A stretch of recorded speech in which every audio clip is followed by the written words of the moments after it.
Bien, bonjour à toutes et à tous. Je vous propose qu'on débute ce webinaire sur les associations employeuses à l'heure de la crise Covid, point de situation, levier d'action et impact sur les modèles socio-économiques. Donc, je vous remercie d'abord de votre présence et de votre fidélité pour les webinaires que l'UDES organise depuis maintenant le début de la crise en mode digital. Nous sommes à notre 4e webinaire après un webinaire organisé sur la crise dans les régions, la mesure de l'impact social des associations et des entreprises de l'ESS, et puis un point aussi sur l'organisation du travail post-crise. Et donc, nous avons souhaité vous réunir ce matin pour évoquer, en cette fin d'année 2020 et après 2 confinements, la situation des associations employeuses dans la crise, associations qui sont encore, pour une bonne part d'entre elles, en grande difficulté et dans une situation de reprise très progressive d'activité.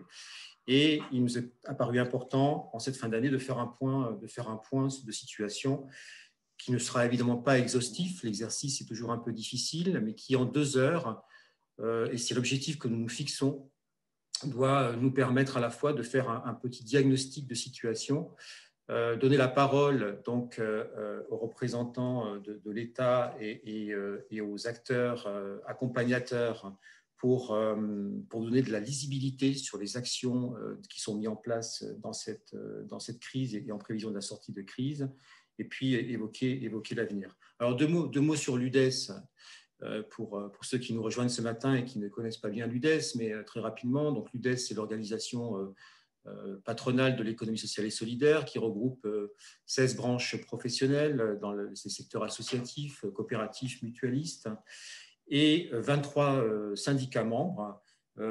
Et par l'intermédiaire de ces syndicats membres, nous représentons 30 000 employeurs et entreprises et près d'1 million de salariés. Voilà, c'est pour donner quelques mots sur l'UDES.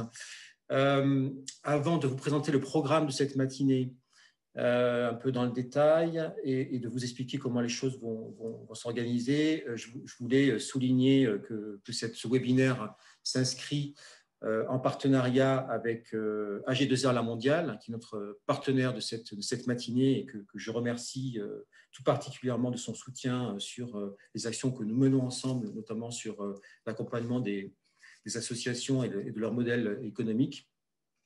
Et vous donner quelques éléments pratiques avant de vous présenter le programme, pour vous dire que ces échanges seront bien sûr de ce matin enregistrés et visibles en replay dans les prochains jours, que les participants et donc vous-même, vous pourrez tout au long de cette matinée poser vos questions dans le Q&R qui se trouve en bas de votre écran.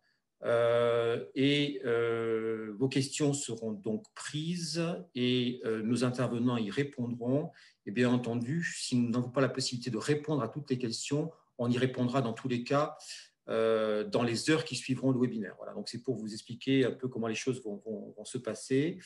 Vous aurez la possibilité d'interagir à 2 moments, et c'est le moment dont vous présentez le programme de cette matinée, un peu dans le détail, avec donc un premier temps qui est donc... Est-ce que je pourrais avoir le programme, s'il vous plaît?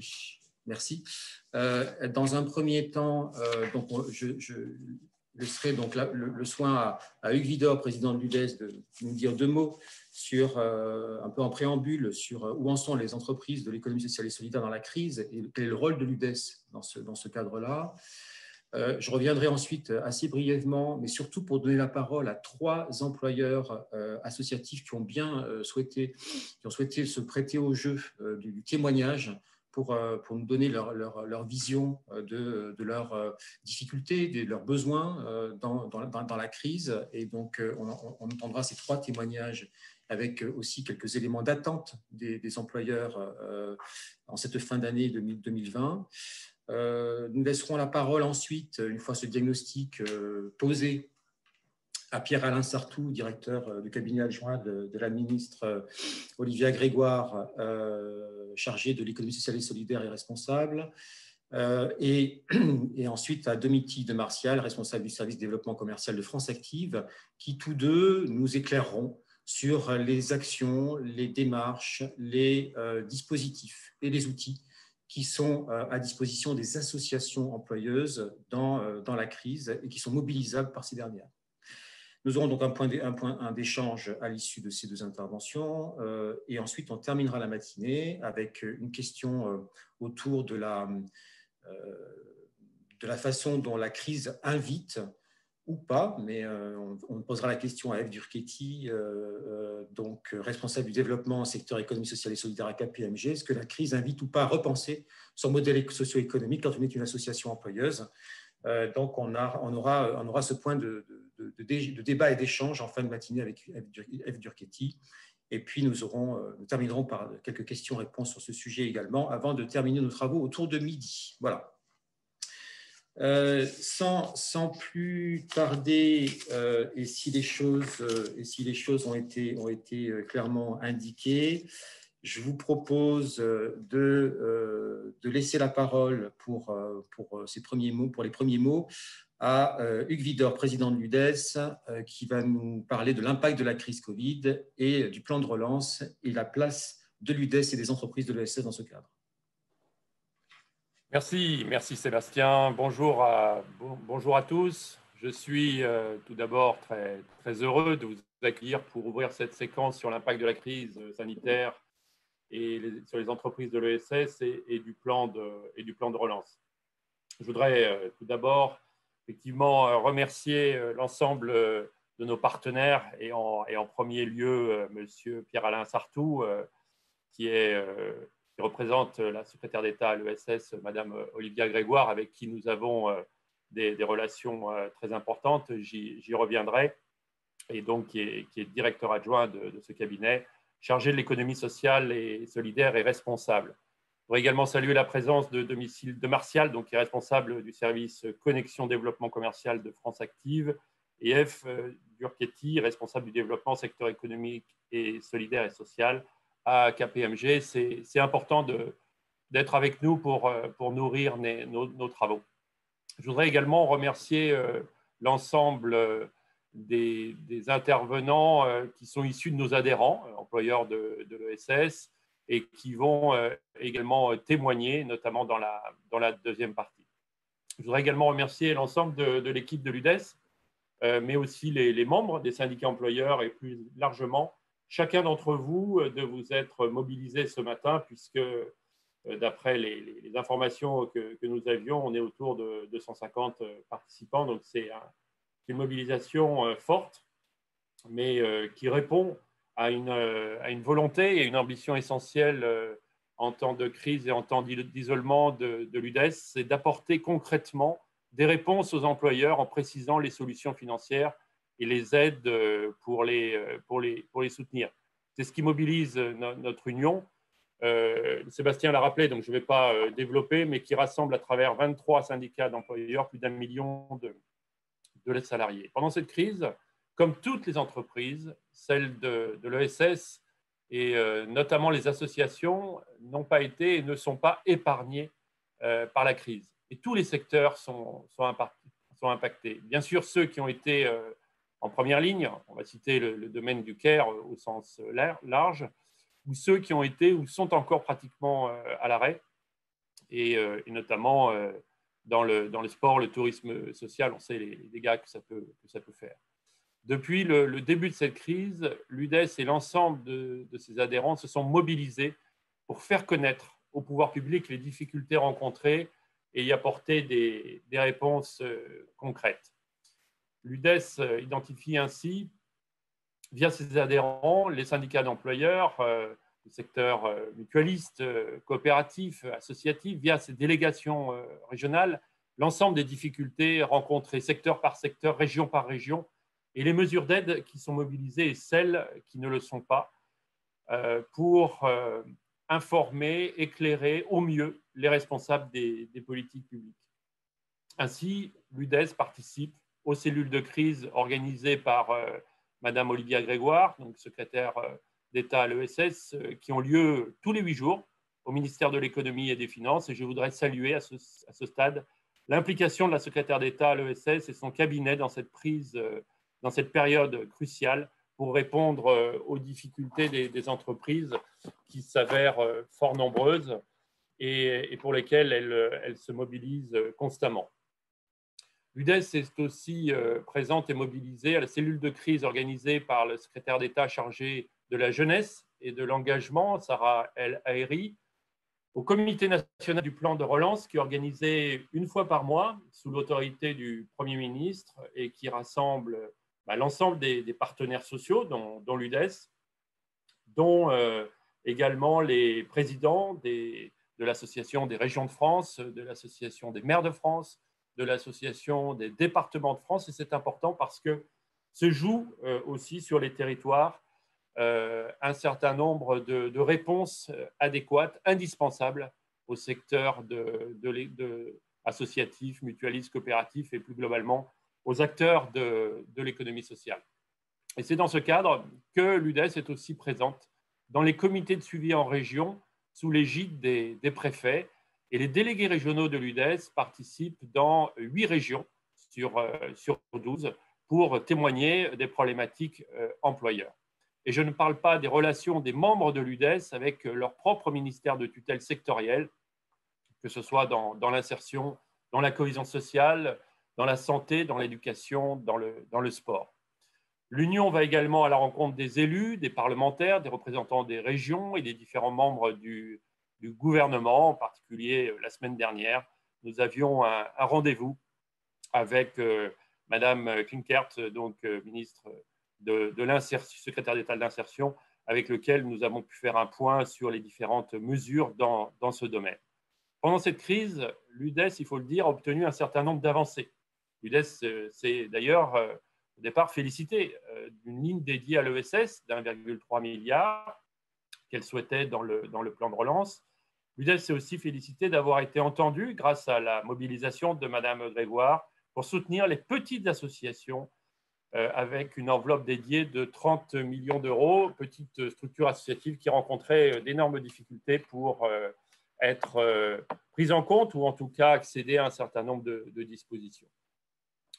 L'UDES a été satisfaite de voir que des plans sectoriels sont venus compléter les premières mesures. On peut parler du plan sport, du plan culture, du plan tourisme, dans des secteurs qui ont été particulièrement touchés. L'UDES a été également entendue sur la réforme de la taxe sur les salaires, puisque Olivia Grégoire nous l'a dit, qu'elle souhaite mettre en place une mission sur ce sujet dans le cadre du PLF 2022.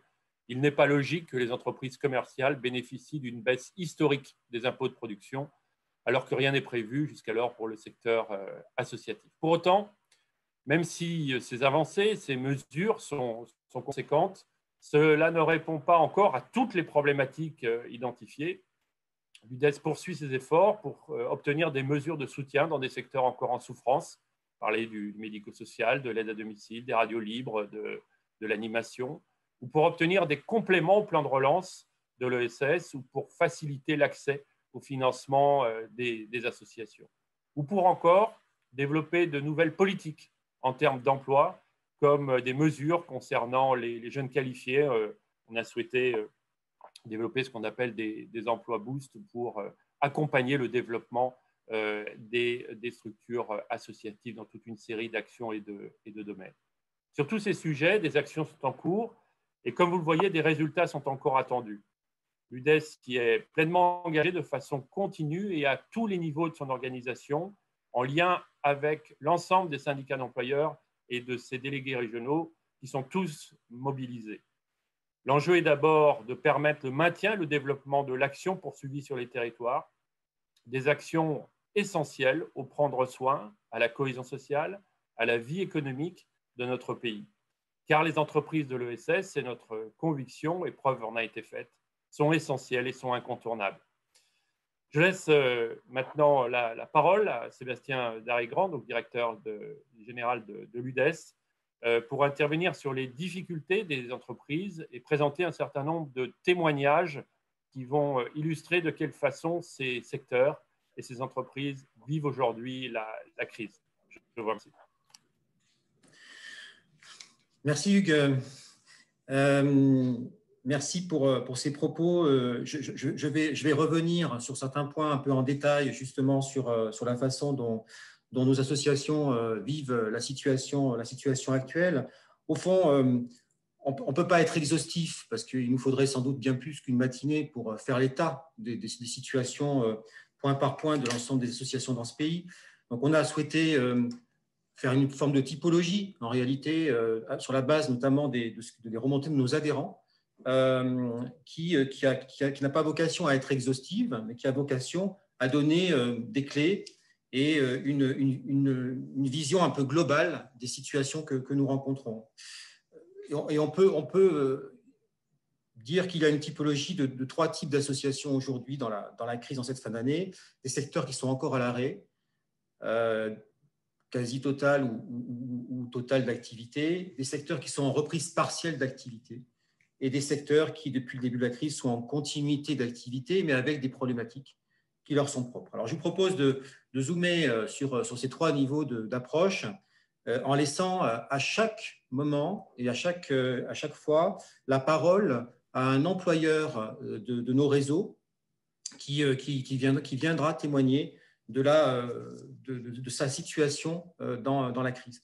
Alors, les premiers secteurs à l'arrêt, bon, c'est le secteur de la culture et du sport. On sait et on connaît encore ces derniers jours les difficultés du secteur culturel aux dernières annonces du gouvernement sur le report de l'ouverture des espaces culturels dans ce pays. Donc, on voit bien les difficultés. Il y a eu des plans de soutien gouvernementaux, que ce soit sur la culture ou sur le sport, qui permettent effectivement, d'un point de vue sectoriel, de prendre en charge un certain nombre de difficultés, d'accompagner les structures dans leur, que ce soit au niveau du maintien dans l'emploi ou du développement d'un certain nombre de leviers économiques dans la période, même si un certain nombre de nos employeurs, de nos syndicats d'employeurs considèrent qu'il faudra sans doute aller plus loin.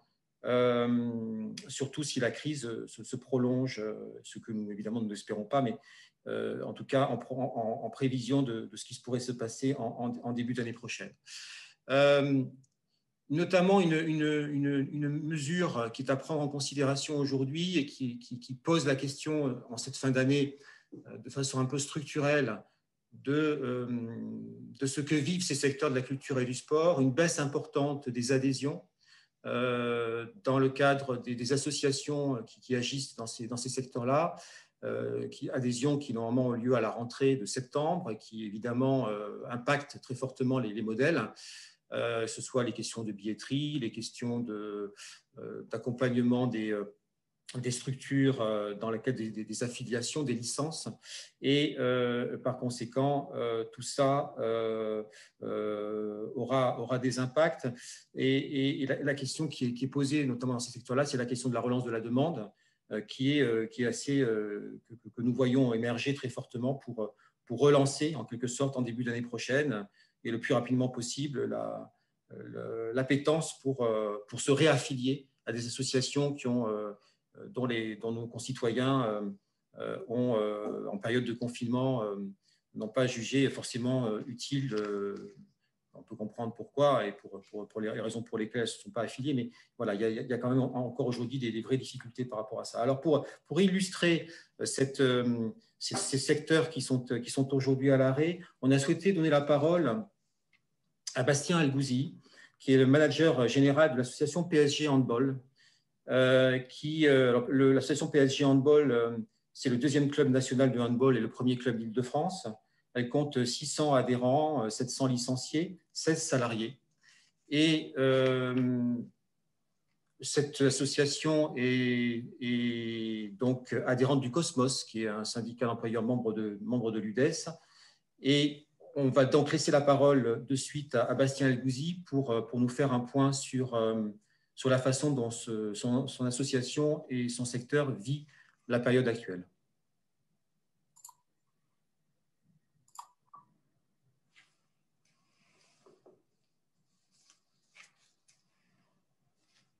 Le sport amateur est aujourd'hui vraiment touché de plein fouet parce que plus d'adhésion, peu de partenariats, plus de pratiques sportives, perte de confiance.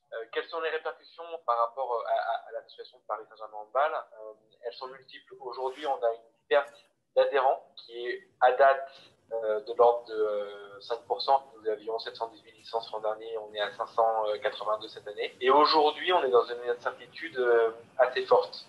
On a une vision assez claire des pertes de revenus qu'on peut avoir. En revanche, tant qu'on n'a pas de visibilité sur la continuité de l'activité sportive, on n'a pas d'anticipation possible sur une baisse de charge. Aujourd'hui, on est vraiment dans un entre-deux, sans visibilité, qui est difficile à accepter.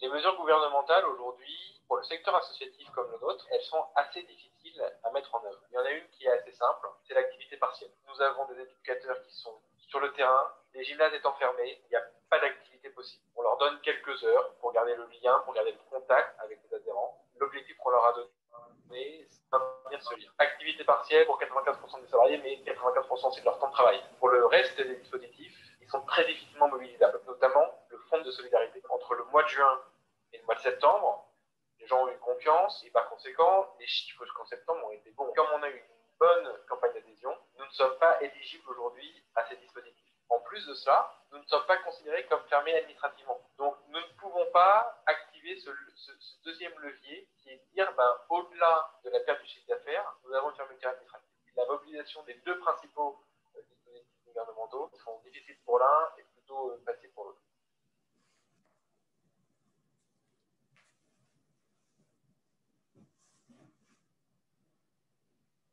Le dispositif du chômage partiel est un dispositif vraiment essentiel pour nous. L'aide des pouvoirs publics et locaux sont des besoins essentiels. Leur soutien financier est primordial. Pour sortir de la crise réellement à notre niveau, on a aussi besoin de confiance. C'est la confiance des adhérents et le maintien du lien qu'on va garder avec nos adhérents qui va nous permettre de sortir de la crise. Et par voie de conséquence, en tant qu'association employeuse, d'éviter des problématiques RH et sociales liées à la crise. À date, on a un risque de 15 à 20 000 euros par rapport à notre prévisionnel sur la partie adhésion. Et inciter les gens à revenir, c'est par les actions qu'on mène aujourd'hui, malheureusement uniquement par les réseaux, l'influence qu'on peut avoir auprès des instances de handball pour la reprise des compétitions et donc donner envie aux gens de revenir. Et puis c'est aussi tous les petits gestes qu'on va pouvoir faire envers nos adhérents pour leur dire on vous a écouté, on vous a entendu, revenez chez nous. Ce n'est pas une entreprise commerciale, justement, on est une entreprise associative et c'est votre point de vue.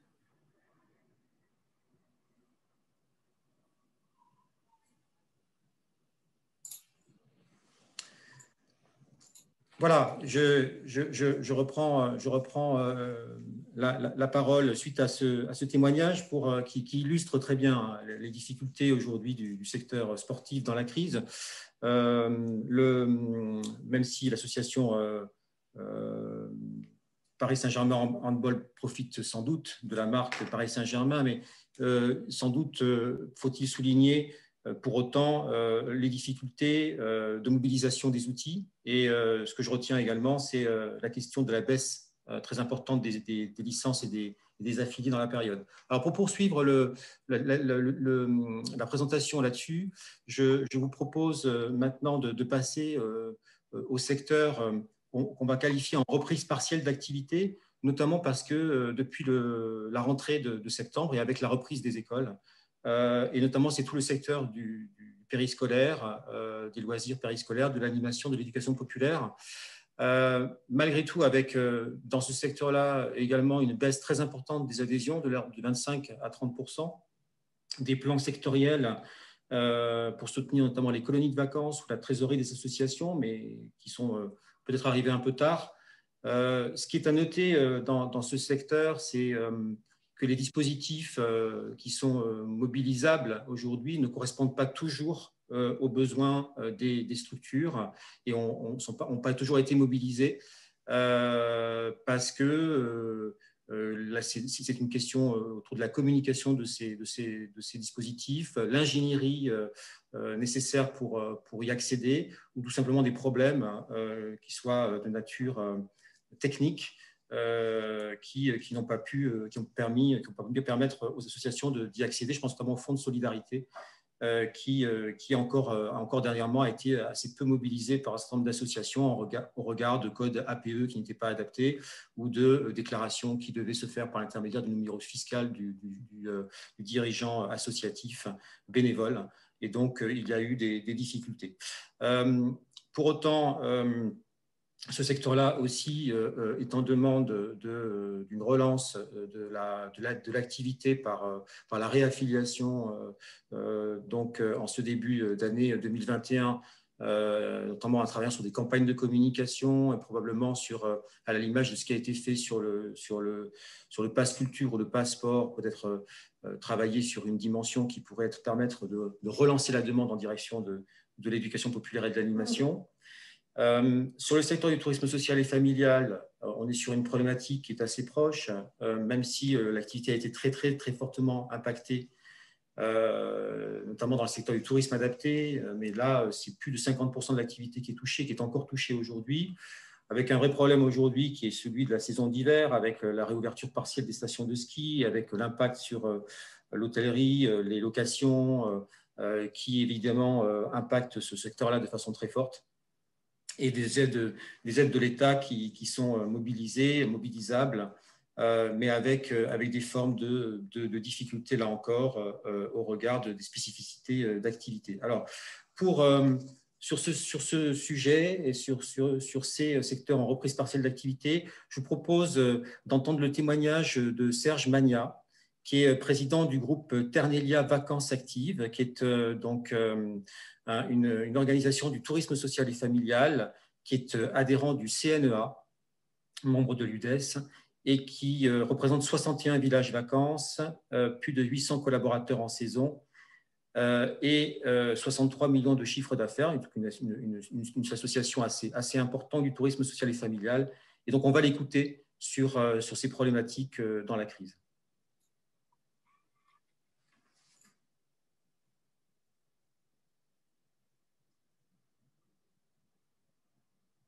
Sur la branche du tourisme social et familial. La crise nous touche énormément. On avait perdu 690 millions de chiffre d'affaires de mars à octobre. Pour bien connaître le bilan de l'année, il faudra rajouter novembre et décembre, quoi. Sachant que décembre est un mois important.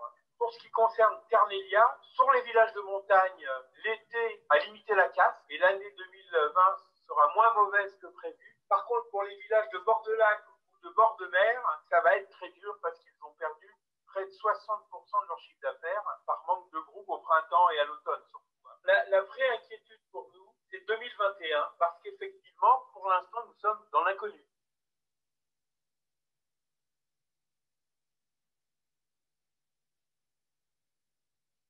On a fait appel, bien entendu, aux possibilités exceptionnelles de chômage partiel, au PGE, aux aides des régions. Les informations ont été relayées par l'UNAT, le CNEA ou directement par les ministères. Donc là-dessus, je trouve qu'on a eu une bonne information. Des fois, les petites associations, il a fallu les aider à élaborer les dossiers, mais ça n'a pas été compliqué. Et toutes ces aides vont aider à limiter la casse pour l'année 2020. C'est vraiment très, très dur pour le secteur du tourisme social, qui, je le rappelle, est un tourisme à but non lucratif. Donc on aurait besoin même de pouces supplémentaires de l'État pour pouvoir survivre.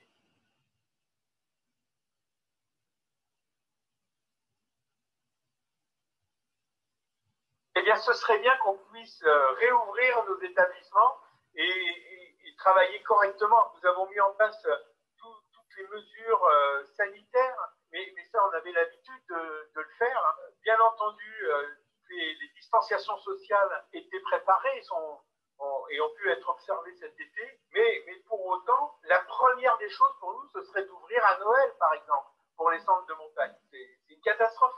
Quitte à ouvrir avec moins de personnes. L'an dernier, on a fini en fin d'hiver, donc c'était moins grave, alors que là, on a de grosses difficultés puisqu'il n'y a aucun groupe d'inscrits. C'est une catastrophe aussi pour nos équipes de travail qui sont au chômage partiel, mais surtout pour les saisonniers qu'on voulait embaucher. L'incertitude entretenue par le gouvernement actuel pose un gros problème. L'année 2021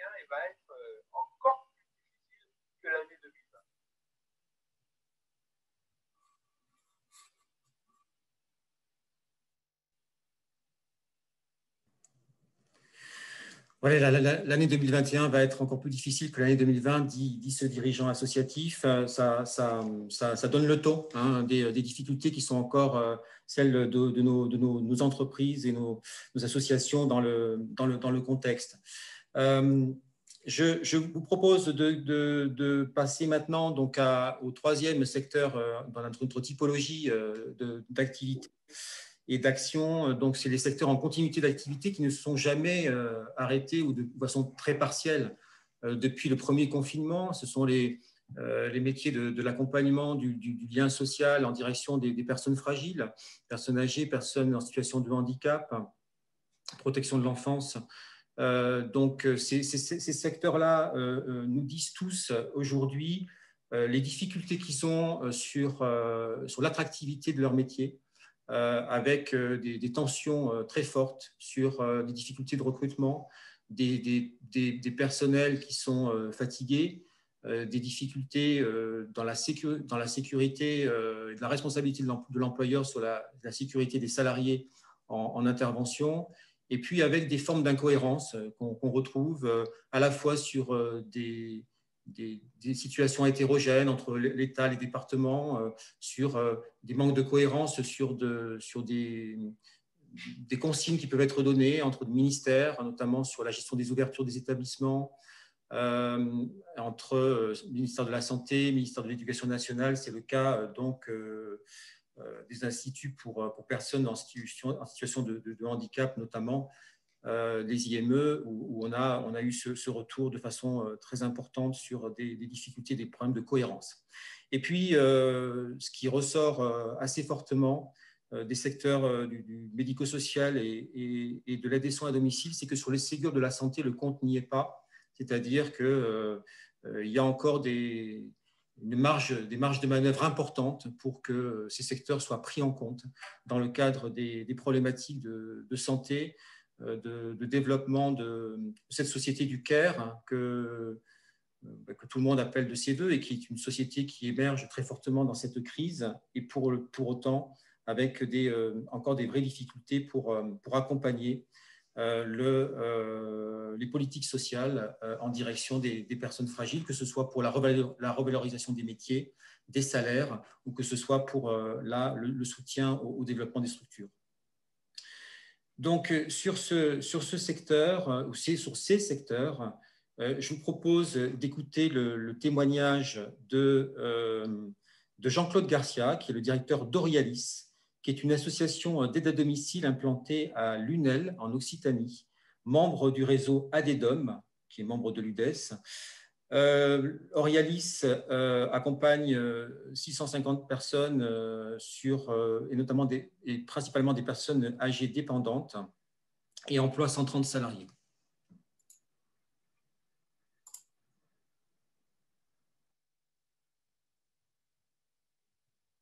Un point positif qui a démontré que nos organisations, je parle de la mienne particulièrement, mais je pense que la majorité des associations d'aide à domicile du secteur ont des organisations agiles qui ont su s'adapter à la situation qui se présentait à nous, qui a su mettre en œuvre notamment du télétravail pour les équipes fonction support et qui a su aussi apporter tout l'accompagnement aux personnes âgées, aux personnes en situation de handicap, malgré le contexte très anxiogène dans lequel le personnel était.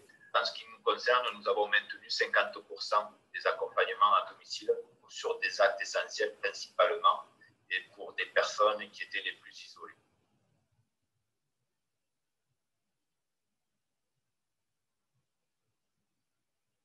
J'ai relevé 3 points concernant notre association. Le premier point, c'est la dotation d'équipements de protection individuelle de pays dont nous avons bénéficié au travers des dotations d'État. Cette dotation est arrivée tardivement, mais nous avons pu, à partir du mois d'avril-mai, je ne sais plus exactement, bénéficier hebdomadairement d'une dotation en masques chirurgicaux, puis par la suite en blouse sur blouse et gants. Donc nous avons pu équiper assez rapidement tout le personnel d'intervention, et ce jusqu'à début octobre. La deuxième chose que nous avons mobilisée, ce sont le maintien des dotations financières par le conseil départemental dans le cadre d'une ordonnance l'ordonnance du 25 mars 2020, qui nous a permis de passer cette crise d'un point de vue financier plutôt sereinement, ce qui nous a permis de maintenir le salaire des intervenants pendant cette crise, tout en étant en chômage partiel pour la plupart d'entre eux.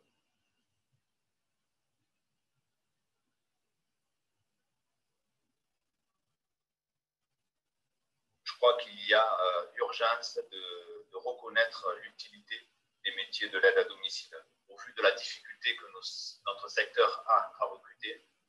Et ça l'était déjà avant la crise, ça ne fait que s'empirer. Il y a nécessité pour notre secteur d'activité de revoir aussi la manière dont il est tarifé.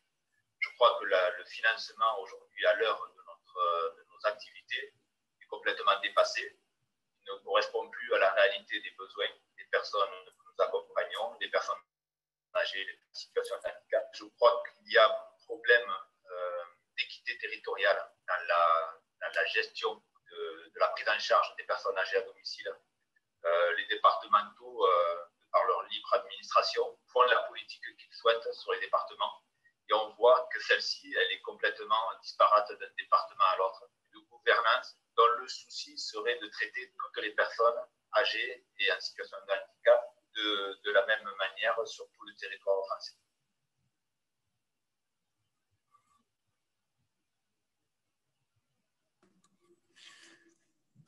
Voilà, Monsieur Garcia illustre bien la question de l'hétérogénéité des prises en charge et des politiques sociales qu'on évoquait, et y compris la nécessité de continuer la prise en charge des coûts Covid pour les structures en continuité d'activité.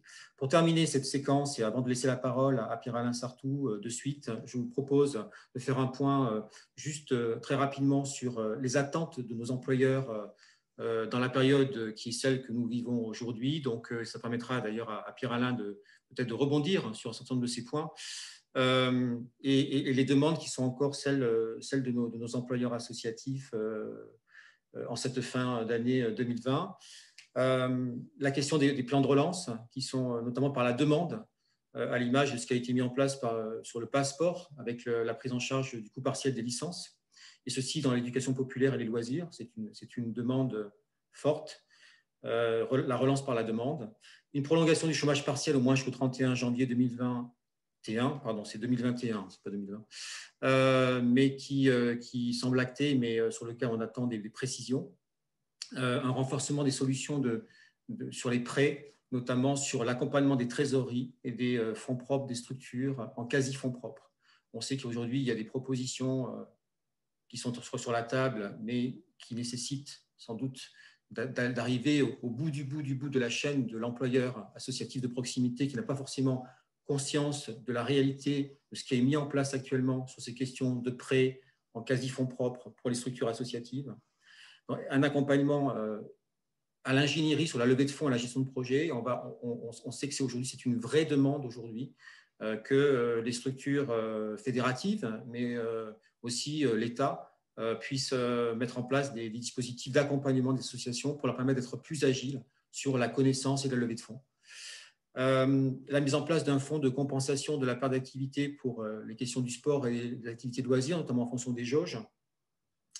La mise à jour en 2021 de la circulaire du Premier ministre sur le versement des dotations et subventions aux associations, qui avait bien fonctionné en mars 2020, mais nous attendons des précisions sur 2021 là-dessus, bien évidemment, qui permettra de rassurer et de renforcer la confiance sur le début de l'année prochaine.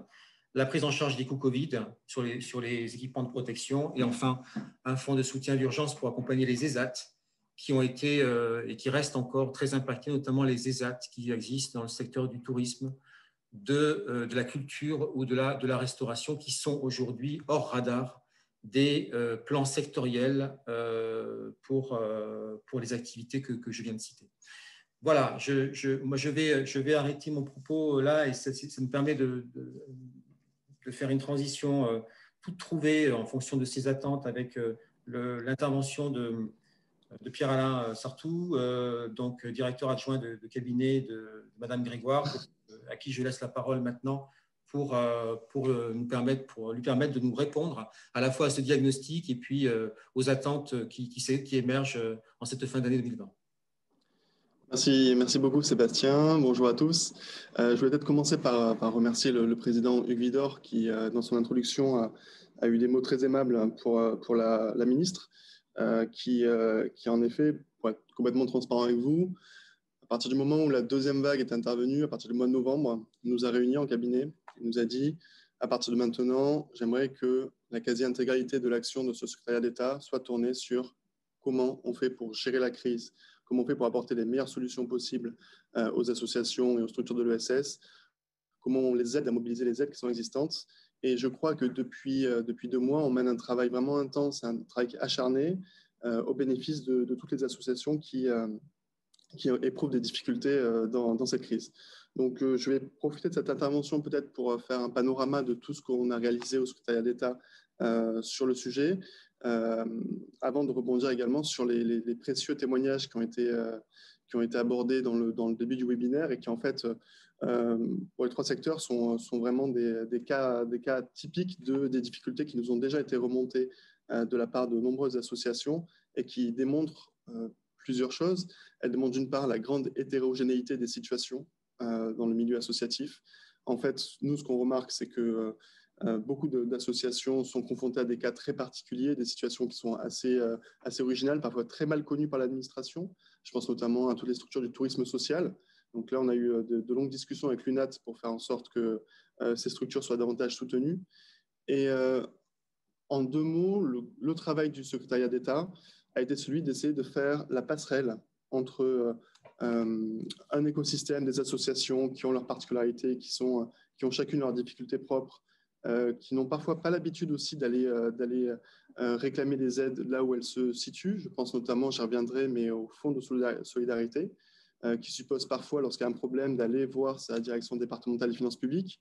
Or, une association qui n'est pas fiscalisée n'a pas nécessairement souvent l'habitude d'aller se rendre auprès de ces personnes-là. Et d'ailleurs, les personnes de l'autre côté du guichet ne connaissent pas les associations.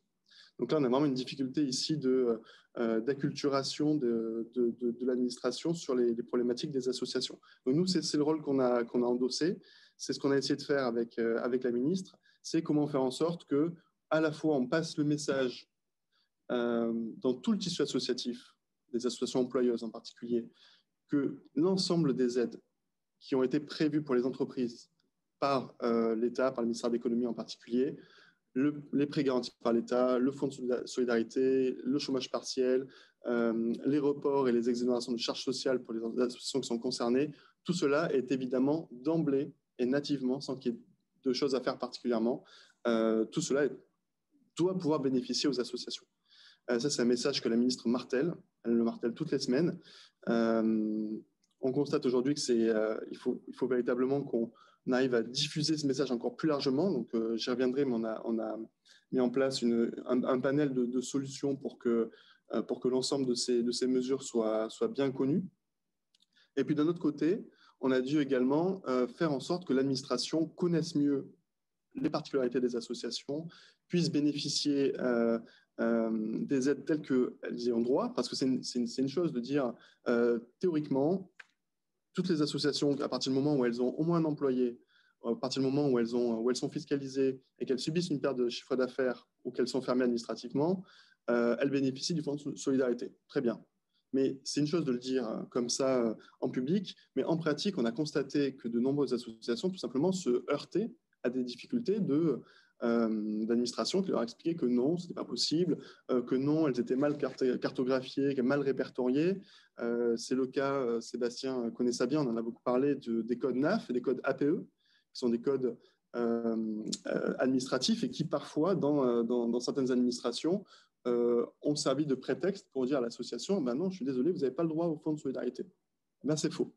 Donc, ce qu'a fait la ministre, c'est repasser la commande auprès de l'ensemble des administrations d'État, en particulier la Direction générale des finances publiques, mais également les URSSAF, pour leur rappeler que dans le tissu économique français, il y a les entreprises, très bien, mais n'oublions pas tout le tissu associatif, qui est également un poids économique vraiment important, et il faut que leurs particularités puissent être prises en charge.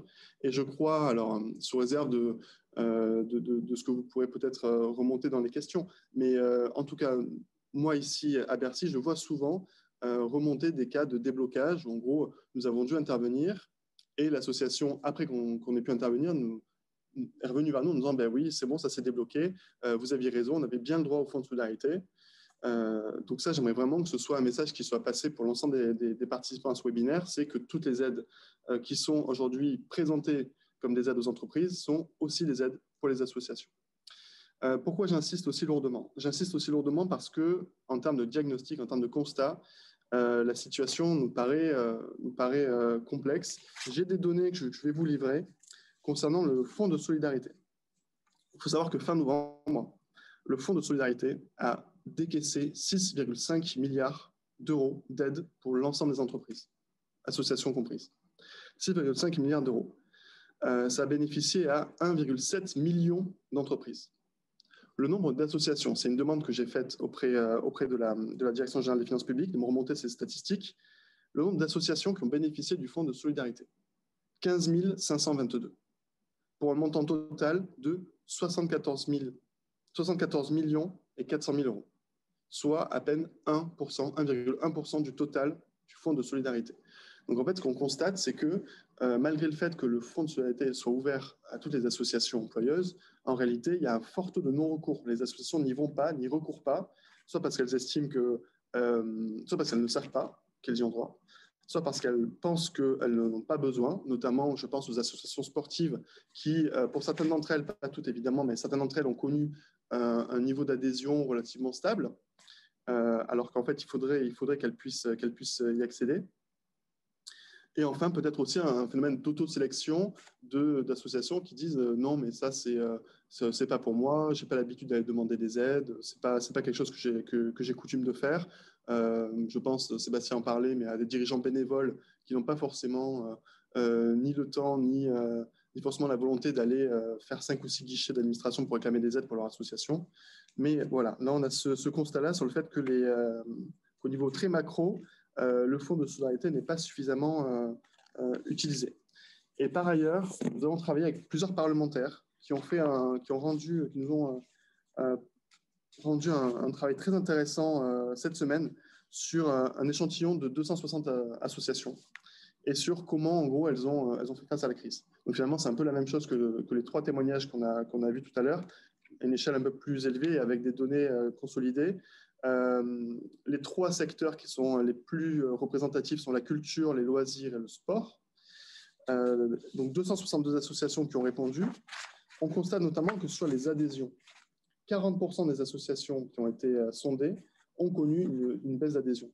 Donc c'est une donnée qui est très significative et qui montre bien qu'il y a une difficulté qui est structurante pour ces associations-là. Et dans le recours aux aides, 24% des associations ont utilisé le chômage partiel, 24 seulement. 30% seulement ont recouru aux exonérations de charges patronales et à l'aide au paiement pour les cotisations sociales, et 11% seulement ont recouru au fonds de solidarité.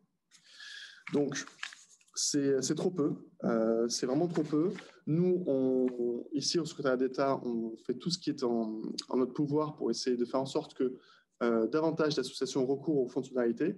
C'est aussi un sujet avec lequel on parle avec les autres ministères qui sont en charge du suivi des associations. Je pense notamment au ministère des Sports, qui a très bien conscience des difficultés du secteur et qui se confronte au même constat que nous. Aujourd'hui, les clubs, fédérations sportives ne vont pas assez recourir aux aides auxquelles elles ont droit. Donc voilà pour sur la partie constat.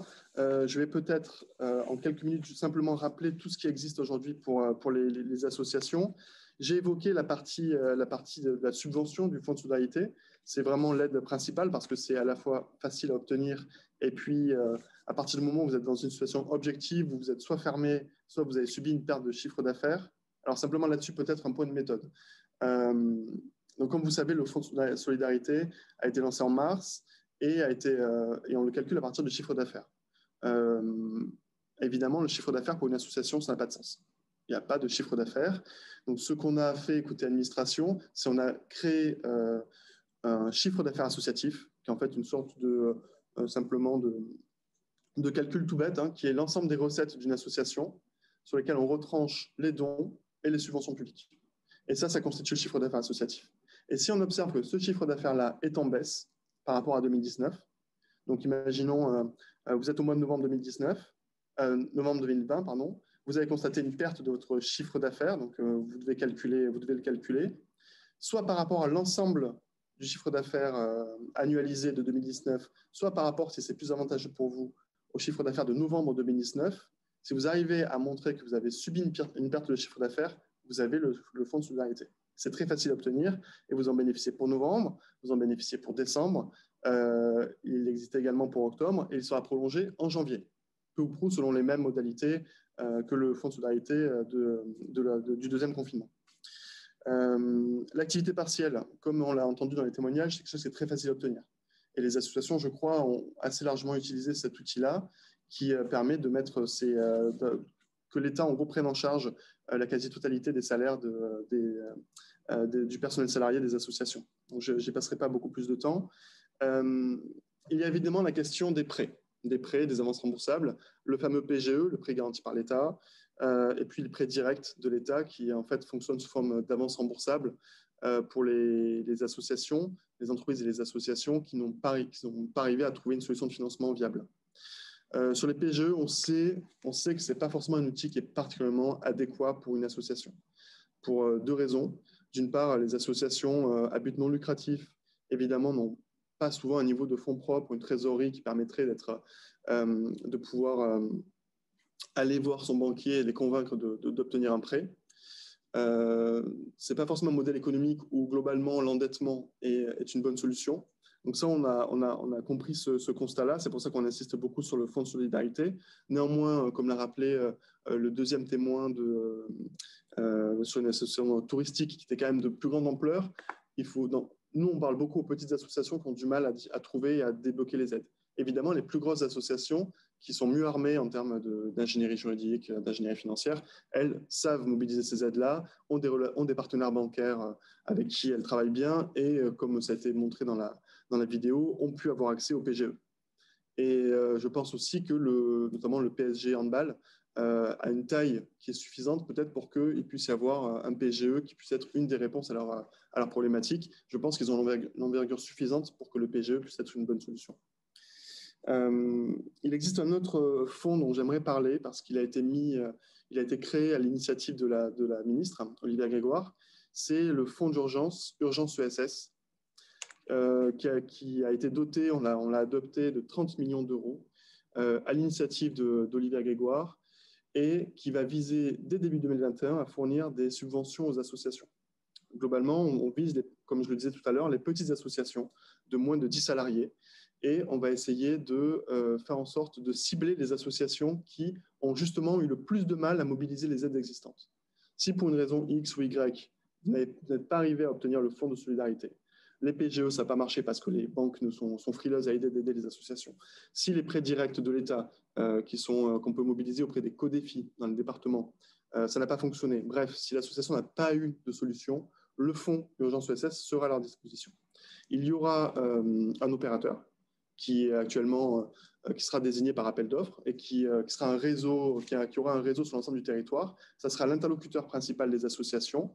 Il suffira d'aller voir cet interlocuteur, de faire un diagnostic avec lui pour expliquer pourquoi l'association est en difficulté, pourquoi l'association n'a pas pu obtenir d'aide, pourquoi l'association a besoin d'un coup de pouce. Et là, si vous êtes une association qui a 1 à 3 salariés, vous bénéficiez d'une aide de 5 000 euros. Et si vous êtes une association entre 4 et 10 salariés, vous bénéficiez d'une aide de 8 000 euros. Voilà. Ça, c'est quelque chose qui a été obtenu par Olivia Grégoire et qui sera déclenché dès 2021.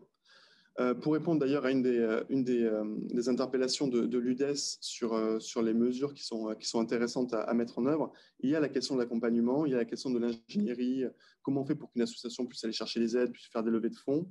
Nous, ce qu'on veut mettre en place, c'est que de la même façon que le dispositif de secours de l'ESS, pour ceux qui le connaissent, a fonctionné au printemps, ce fonds de 30 millions, ça ne sera pas de la subvention brute.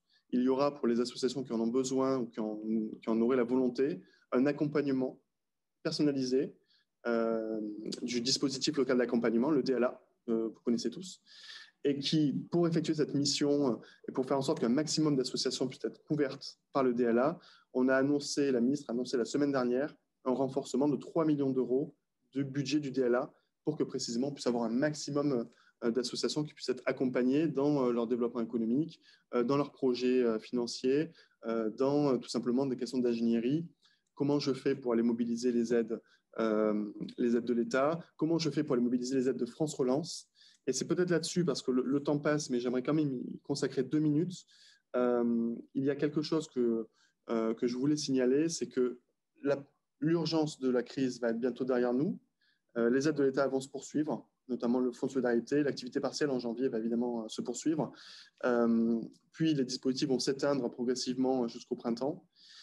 Et va succéder à ça la relance, France Relance.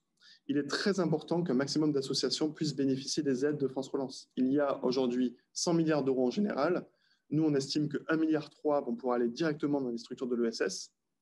Et on a mis en place, alors ça, je pense qu'on pourra le communiquer via l'UDES, 15 appels à projets de France Relance qui vont être lancés soit début décembre, soit début janvier, et qui vont être directement bénéfiques pour les structures de l'ESS. Je pense notamment à des mesures concernant le secteur sportif. Il y a au moins 3 appels à projets qui vont bénéficier pour l'emploi dans le sport, le dispositif Sésame, la transformation numérique des clubs, et puis beaucoup d'autres appels à projets sur lesquels il faut absolument qu'on vous donne le détail pour que vous puissiez vous mobiliser et aller remplir des dossiers. Et si c'est trop compliqué de remplir les dossiers, tournez-vous vers votre fédération, tournez-vous vers votre DLA qui fera ce travail-là. Nous, c'est notre priorité du début de l'année prochaine de faire en sorte que, au-delà des aides, France Relance puisse aussi être un levier très important du rebond des structures de l'ESS et des associations. Peut-être pour terminer mon intervention, je veux rappeler, c'est la slide numéro 15, s'il vous plaît, tout ce que nous avons mis en place, merci beaucoup, tout ce que nous avons mis en place pour faire de la pédagogie auprès de vous, associations, et pour répondre à toutes vos questions. Un guide des aides que j'ai ici, qui est disponible sur Internet, qui s'appelle « La synthèse des mesures en faveur des structures de l'ESS », disponible sur le site de Bercy, et qui tout simplement vous explique toutes les aides auxquelles vous avez droit, fonds de solidarité, activité partielle, et qui, pour vous faciliter la vie, vous allez sur ce guide-là qu'on met à jour fréquemment, et vous avez systématiquement les liens. Vous voulez le formulaire d'activité partielle, vous cliquez sur le lien, vous avez le formulaire. Le PGE, c'est pareil. Les fonds régionaux de la Caisse des dépôts, qui vont permettre des avances remboursables. Vous avez les liens, vous avez les numéros de téléphone, vous avez les adresses mail. Donc vraiment, c'est un document qui permet d'avoir le moins d'efforts à fournir pour aller chercher des aides. Parce qu'on sait que la charge mentale de l'accès aux aides, c'est compliqué. Et donc, on a vraiment fait un document qui est facile d'accès. La Caisse des dépôts nous a aussi, donc la Banque des territoires nous a aussi proposé et a mis en place cette semaine une plateforme numérique, un assistant projet, qui en fait est la déclinaison du guide des aides, mais adapté à vos préoccupations. Vous allez sur ce site Internet et vous répondez en 2 minutes aux questions.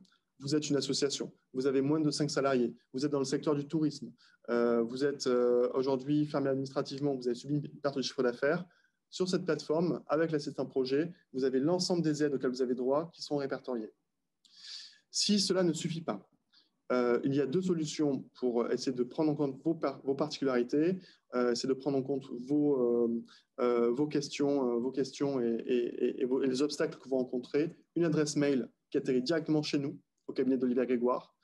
Aujourd'hui, il y a plus de 300 personnes qui ont déjà sollicité notre aide, et je crois qu'on a contribué à les aider largement. Et on a aussi un numéro vert qui, lui, est un numéro vert commun à l'ensemble des entreprises et associations pour tout Bercy. Et on a fait en sorte que les interlocuteurs de ce numéro vert connaissent particulièrement les problématiques des associations et sont en mesure de leur apporter des réponses personnalisées. Voilà, je vais peut-être m'arrêter là. Je n'ai pas forcément eu le temps d'évoquer toutes les propositions des employeurs associatifs. Ce sera peut-être l'occasion d'un échange avec les questions qui vont suivre, Sébastien. Mais il y a des choses intéressantes et avec plaisir pour y répondre. Merci Pierre-Alain. Je pense qu'on va y revenir probablement dans les questions-réponses que je vous invite d'ailleurs à poser dès à présent dans le Q&R qui se situe en bas de votre écran. Et donc, le temps que chacun se positionne sur un certain nombre de questions à poser à Pierre-Alain en attendant, Je vous propose de passer sans plus tarder à l'intervention de Domiti de Martial, qui est la responsable du service connexion et développement commercial de France Active. Et France Active, que je remercie également, va nous présenter ces solutions pour accompagner les associations dans la période, notamment avec le pacte France Active. Donc, à vous, Domiti. Merci beaucoup, merci pour cette invitation et bonjour à toutes et à tous. France Active, je pense que la plupart d'entre vous connaissent, mais peut-être en 2 mots. Donc, on est un mouvement qui existe depuis plus de 30 ans partout sur le territoire et qui accompagne et finance les structures de l'ESS, les entrepreneurs engagés et particulièrement donc les associations employeuses. On est nous-mêmes une association et avec la crise du coup sanitaire et économique qu'on a connue, France Active et tous ses partenaires se sont mobilisés aussi au maximum pour essayer de venir en aide et renforcer du coup notre pacte relance, qui est notre offre sur la phase de vie après les difficultés, enfin pendant les difficultés et pour rebondir. Donc, on a fait appel à tous nos partenaires et on trouve que c'est important effectivement de jouer collectif. Comme ça a été dit pendant toute la présentation, il y a effectivement beaucoup d'aides qui ont déjà été mises en place. L'objectif de France Active, c'est justement de venir en complément, mais pas du tout de faire concurrence justement à ces aides, que ces aides soient sollicitées dans un premier temps et que France Active vienne compléter et accompagner justement, comme le disait Pierre-Alain Sartou, accompagner avec un diagnostic personnalisé, des conseils aussi auprès des entreprises. Donc, ce n'est pas forcément que du financement côté France Active, il y a aussi tout cet accompagnement et ces conseils. Donc voilà, donc notre pacte relance, il est effectivement composé d'un triptyque de 3 piliers, du conseil, du financement et de la connexion. Dans le conseil, du coup, c'est nos conseillers présents partout sur le territoire au travers de nos 40 associations territoriales qui peuvent venir vous accompagner avec un accompagnement personnalisé en fonction de votre projet et de votre situation. On réalise tout d'abord un diagnostic flash donc, de votre situation pour prendre du recul sur la situation. C'est vrai que ce n'est pas évident avec tout ce qui se passe et le nombre d'inconnus et d'incertitudes qui arrivent au fil des mois. Donc, évaluer vos difficultés sur le plan ressources humaines, financières, etc. Et voir la capacité à rebondir, voir justement, on le disait tout à l'heure, quelles sont les aides d'urgence auxquelles vous pouvez faire appel. Donc, on a vu effectivement que dans les entrepreneurs et les associations qu'on a accompagnées, il y en a plusieurs qui avaient eu beaucoup d'informations, mais d'autres qui avaient peut-être du mal aussi à mobiliser ces aides. Donc, c'est vraiment important. Elles sont là pour vous de venir, dans un premier recours aussi, venir utiliser ces aides d'urgence. Ensuite, on définit avec vous une feuille de route, donc à court et moyen terme, pour voir comment s'en sortir au niveau des financements. Donc, quelles sont les solutions de financement auxquelles on peut faire face, on peut faire appel dès maintenant. Et des recommandations aussi pour préparer un tour de table financier plus structurant. On le disait tout à l'heure, pour renforcer les fonds propres. Donc, on a d'abord appel à des dispositifs pour combler la trésorerie par rapport aux difficultés qui ont été rencontrées dans un premier temps par rapport au confinement et aux situations d'activité, on va dire, partielles ou arrêtées. Mais l'idée, c'est de venir reconstituer aussi les fonds propres de ces associations. Donc, on regarde aussi quels sont les financements qu'on peut mobiliser à moyen terme et plus long terme. On a aussi des outils de gestion de crise, le plan de trésorerie, des scénarios financiers qu'on essaye de voir avec vous pour l'adapter à votre projet et évaluer toutes les situations qui peuvent être rencontrées. Et on essaye aussi du coup de faire un suivi rapproché et régulier avec chacun de ces entrepreneurs.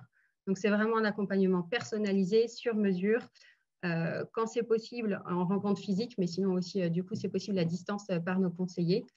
Donc, voilà sur la partie conseil. Sur la partie financement, on a mis en place tout d'abord des aménagements.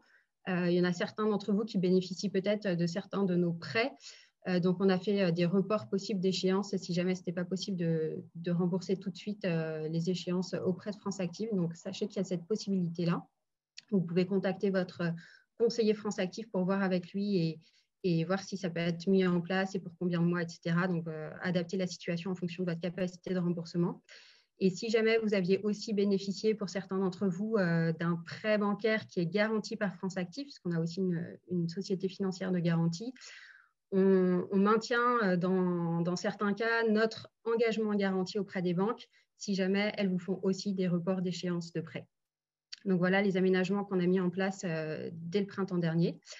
On a créé aussi un prêt spécifique qui s'appelle le prêt relève solidaire pour aider à reconstituer du coup la trésorerie. Donc, c'est un prêt sans intérêt qui peut aller jusqu'à 100 000 euros Aujourd'hui, les entreprises qui ont bénéficié, on tourne autour de 30 000 € en moyenne, 35 000 €. Le remboursement est in fine, mais il peut aussi y avoir des remboursements anticipés si vous le souhaitez, et aussi un rééchelonnement sur une durée supplémentaire de 12 à 18 mois. L'objectif, c'est vraiment de faire effet levier, ce n'est pas de venir remplacer le PGE ou d'autres aides, c'est vraiment pour venir soit compléter, soit pour les structures qui n'ont pas pu en bénéficier, justement de pouvoir faire appel à France Active et de bénéficier des conseils qu'on a vus tout à l'heure. Il y a aussi nos solutions de financement classiques qui sont le prêt participatif et les contrats d'apport associatif qui sont toujours là et qui peuvent venir aussi compléter pour le moyen et long terme la situation de l'entreprise. Donc, on regarde si c'est nécessaire d'en mobiliser dans le plan de financement.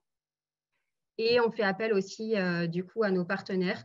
C'est la connexion. Donc, il y a un collectif Relève Solidaire qui a été mis en place avec nos partenaires pour aider justement les entreprises qu'on accompagne et qu'on finance à suivre le plan d'action et les accompagner en fait au fil des mois pour voir comment la situation évolue et comment on peut vous aider si jamais vous rencontrez encore des difficultés.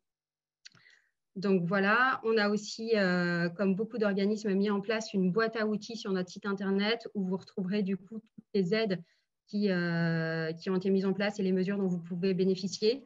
Elle est structurée autour de 3 axes. Donc, il y a les aides financières, les mesures fiscales et sociales et un focus sur l'ESS et les secteurs spécifiques qui sont les plus impactés, comme on le disait tout à l'heure, donc la culture, le sport, le tourisme. N'hésitez pas à aller la consulter. Je vous ai mis du coup le lien, l'adresse sur la slide. Donc, voilà. Ce que je voulais dire, c'est qu'on essaye toujours de mettre en coopération donc, avec tous les partenaires qui peuvent vous aider, que ce soit au niveau des aides, des dispositifs d'urgence. On a parlé tout à l'heure du dispositif local d'accompagnement. On est en lien avec le DLA. On porte aussi le DLA auprès de France Active. Donc, si jamais il y a des associations qui ont des difficultés et qui ont un besoin d'accompagnement, on a des coopérations très fortes sur ce dispositif local d'accompagnement. Voilà en résumé, surtout, donc n'hésitez pas, la démarche à suivre si jamais vous souhaitez être accompagné et financé par France Active. Donc, ce que je disais tout à l'heure, on a 40 associations territoriales présentes partout sur le territoire. Vous retrouverez les coordonnées sur le site internet et vous pouvez les contacter directement pour voir avec eux si vous pouvez être accompagné et financé. Merci Dominique pour cette intervention précise et tout à fait intéressante. Je retiens notamment le prix Relève Solidaire hein, qui est tout à fait structurant dans la période hein, par rapport aux demandes d'un certain nombre d'employeurs sur le fait de reconstituer des trésoreries. Alors merci pour tous ces éléments. On va maintenant prendre quelques questions. Donc, je vais me tourner vers Erwan pour savoir s'il y a des questions de la part de nos participants.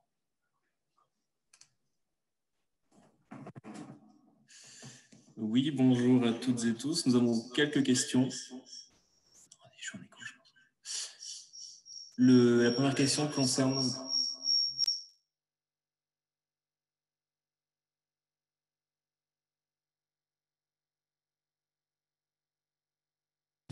Ouais.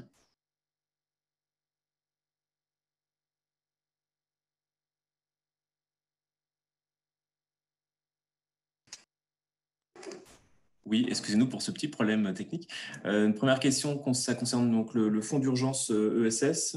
La question est la suivante, savoir s'il y a un calendrier prévu pour sa mise en œuvre à partir de l'année prochaine, compte tenu du calendrier, puisque nous sommes déjà à mi-décembre. Est-ce que vous pouvez nous préciser le calendrier de mise à disposition de ce fonds, s'il vous plaît? Oui, tout à fait. Le fonds d'urgence ESS, donc actuellement, il y a un appel d'offres pour désigner l'opérateur qui va être chargé au nom de l'État de distribuer cette aide et de fournir l'accompagnement dont j'ai parlé. L'idée, c'est que l'appel d'offres se termine toute fin décembre. On désigne l'opérateur pour que le fonds puisse entrer en vigueur et être opérationnel dès début janvier 2021.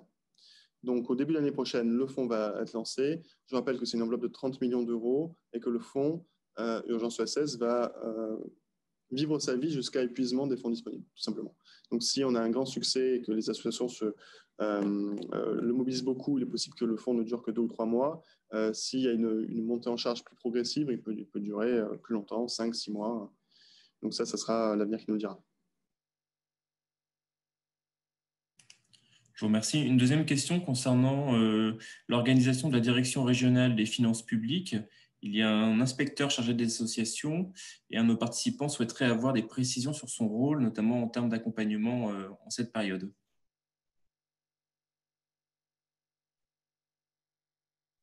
Alors, sur ce sujet, je n'ai pas la réponse.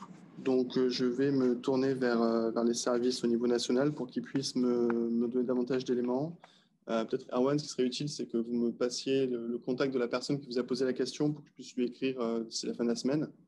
On peut faire ça après, hein, mais là, je n'ai pas la réponse. Mais c'est une bonne question, c'est une bonne remarque et ça mérite d'être approfondi.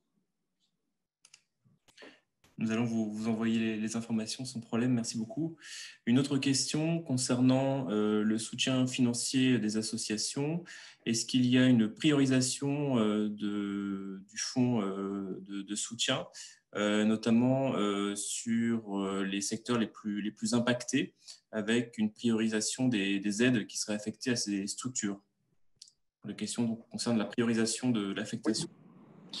Oui, il y a une priorisation. La priorisation, elle est simple. C'est est-ce que oui ou non vous avez obtenu des aides de l'État? En gros, hein, pour le faire très simplement, on va en priorité aider les associations qui n'ont eu aucune aide. Ni fonds de solidarité, ni activité partielle, ni PGE. Elles ne sont pas arrivées à débloquer les aides en raison soit de leur particularité, soit parce qu'elles sont mal outillées pour le faire. Donc, elles seront, quoi qu'il arrive, prioritaires. L'idée, c'est d'avoir vraiment un fonds qui aille chercher le trou dans la raquette, qui aille chercher les associations qui n'ont pas pu obtenir des aides classiques.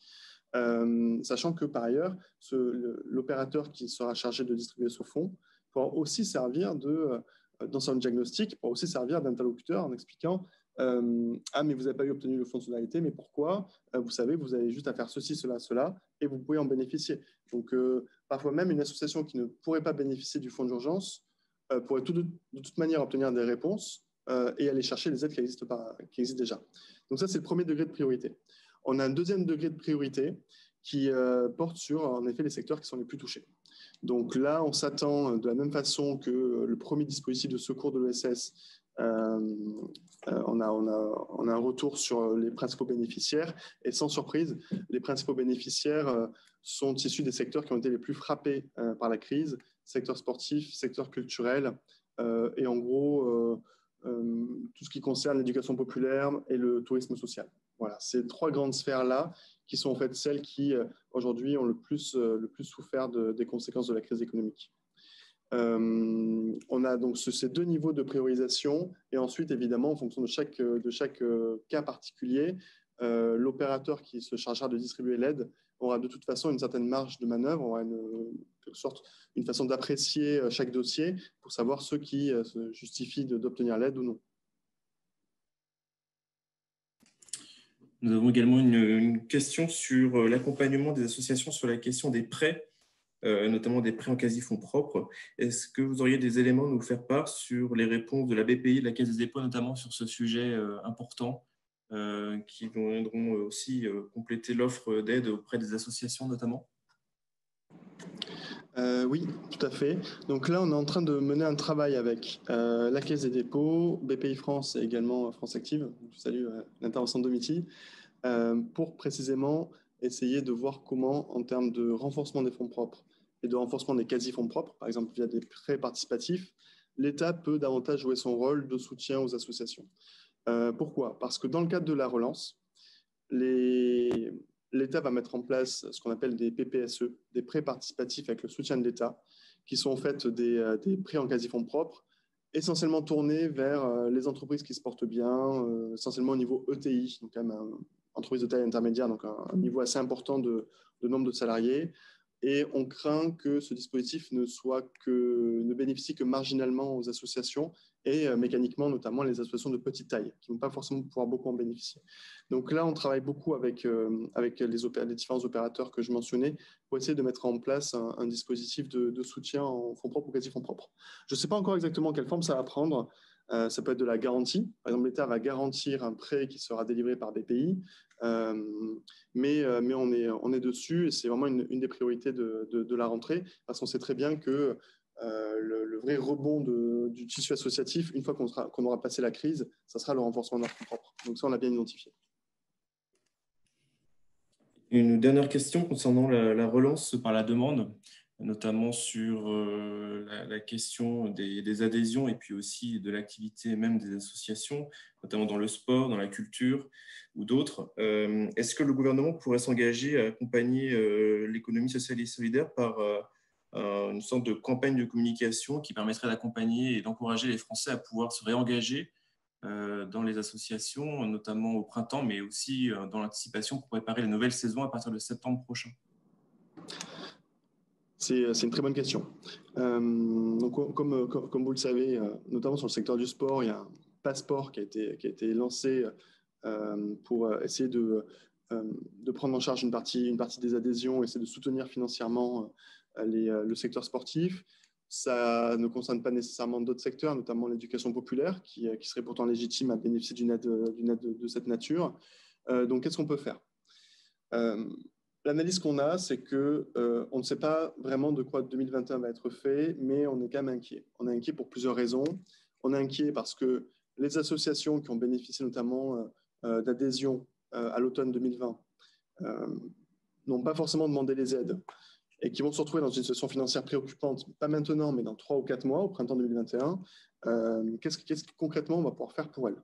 Il n'est pas du tout garanti qu'à ce moment-là, le fonds de solidarité soit encore actif, par exemple. Ça, c'est un premier point. Deuxième sujet d'inquiétude, qu'est-ce qui va se passer pour notamment tous les clubs sportifs, mais je pense également aux associations culturelles, à l'éducation populaire, dans lesquels beaucoup de ménages ont inscrit leurs enfants, ont payé des adhésions, et en fait n'en ont pas du tout bénéficié. Un exemple tout bête, hein, je prends mon cas particulier, moi je suis inscrit dans un club de water polo, et en gros, les piscines seront fermées jusqu'à fin janvier. Donc depuis septembre, ça fait un intervalle de 6 mois pendant lequel je n'ai pas pu effectuer mon activité sportive. Pour autant, j'ai réglé une adhésion. Est-ce qu'il n'est pas probable qu'on ait une sorte de mouvement de familles, de particuliers qui réclament au moins un remboursement partiel, sinon total, de leur cotisation 2020-2021, en disant je n'ai pas eu le droit à ces aides-là. Je n'ai pas eu le droit à la prestation pour laquelle j'ai payé, donc il faudrait que je puisse être remboursé. Ça nous inquiète beaucoup parce que si ce mouvement a vraiment lieu, ça va mettre les associations dans une situation financière qui est déjà délicate et qui va devenir catastrophique. Donc, est-ce que l'État peut faire une campagne de communication visant à 2 choses? D'une part, essayer de dire aux ménages qui peuvent se permettre, ayez un geste civique pour le respect, pour la survie des associations auxquelles vous faites confiance depuis de nombreuses années. N'allez pas exiger un remboursement parce que ça va juste potentiellement finir par les fragiliser jusqu'à ce qu'elles doivent fermer leurs portes. Et deuxièmement, lancer une campagne de communication pour dire il faut qu'on relance le lien social, il faut qu'on mette derrière nous toute cette période du confinement où on n'a parlé à personne et on n'a pas pu avoir notre engagement associatif, on n'a pas pu aller mener nos activités parce que justement on était confinés chez nous. Adhérons à des associations, faisons en sorte que tous les enfants puissent bénéficier d'une adhésion au club sportif, une association culturelle à la rentrée 2021. Je pense que c'est important. Je pense qu'on peut le faire. C'est quelque chose qu'on devra faire en lien étroit avec des autres ministères compétents, hein, évidemment, chez Roselyne Bachelot, chez la ministre des Sports, chez Sarah Lahiri. Mais je pense que c'est une très bonne idée. Et en tout cas, je vais en parler à la ministre pour qu'on puisse essayer de voir comment on peut l'organiser au printemps.